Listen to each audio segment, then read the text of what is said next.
today to speak in opposition to the Chinese tariff bill being proposed by my colleague from New York. I understand the frustration that motivates this legislation, and I share serious concerns over China's currency manipulation and trade practices. I've worked for years to ensure that free trade happens on a level playing field, and we still have a long way to go. But the answer to these frustrations with China is not to start a trade war that will raise prices on many goods for American families at a time when they're already struggling, especially when this approach has already been tried and failed to gain any positive results for American workers. The absolute last thing our floundering economy needs right now are retaliatory tariffs on American products that will destroy more jobs. If we want to strengthen our currency, we should start by getting control of our own monetary policy in this country. We don't need to start a trade war with China. We need to stop the class warfare that's preventing jobs from being created right here in America. American workers are the best in the world, but they cannot fairly compete in a global economy when the U.S. government is keeping one arm tied behind their back. The solution is to free American workers, not to try to tie up our competitors with more misguided policies that will hurt American families with higher prices on household goods. The United States government needs to give American workers the freedom to work, and that freedom starts with the freedom to get a job. And if President Obama and the Democrats want to know who is preventing jobs from being created in America, all they have to do is to look in the mirror. Let's be clear about a few things. Other countries aren't threatening to massively raise taxes on our nation's job creators and drive jobs overseas. President Obama is.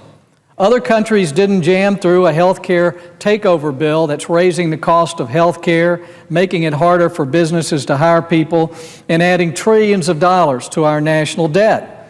The Democrats in Congress did. Other countries didn't force us to pass the Dodd-Frank financial takeover with thousands of new regulations that are raising costs on American consumers and crippling businesses. Democrats in Congress did.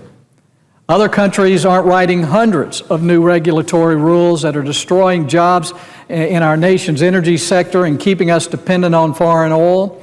The administration's EPA is. Other countries aren't blocking Boeing from creating thousands of American jobs in the state of South Carolina. The President's National Labor Relations Board is. Other countries aren't forcing 28 U.S. states to require employees to join labor unions that make businesses less competitive. Democrats are the one protecting labor bosses and hurting workers in America. The Wall Street Journal has called this Chinese tariffs bill the most dangerous trade legislation in many years, and for good reason. If we pass this bill, it's likely to spark a trade war. It is unlikely to create new jobs in America, but will result in higher prices for U.S. consumers. And businesses will pay more for raw materials from China, which will increase prices on their goods and reduce employment. President Obama and the Democrats should know better after seeing the results of the tariff that was put on Chinese tires in 2009. In response, China retaliated with tariffs on American auto parts and poultry. This well-intended bill will have the same unintended results. I understand the economic frustrations that people have with China, but just as so many of Obama's other policies have done, this bill will only make things worse. This bill doesn't export the best of what American workers have to offer. It exports bad economics. Taxes and tariffs do not create jobs. Competition in markets do. Freedom will work if we let it. I urge the Senate to reject this bill and start helping American workers compete more freely here in America and around the world, instead of simply trying to hold others back. Thank you, Mr. President. I yield back. Note the absence of a quorum.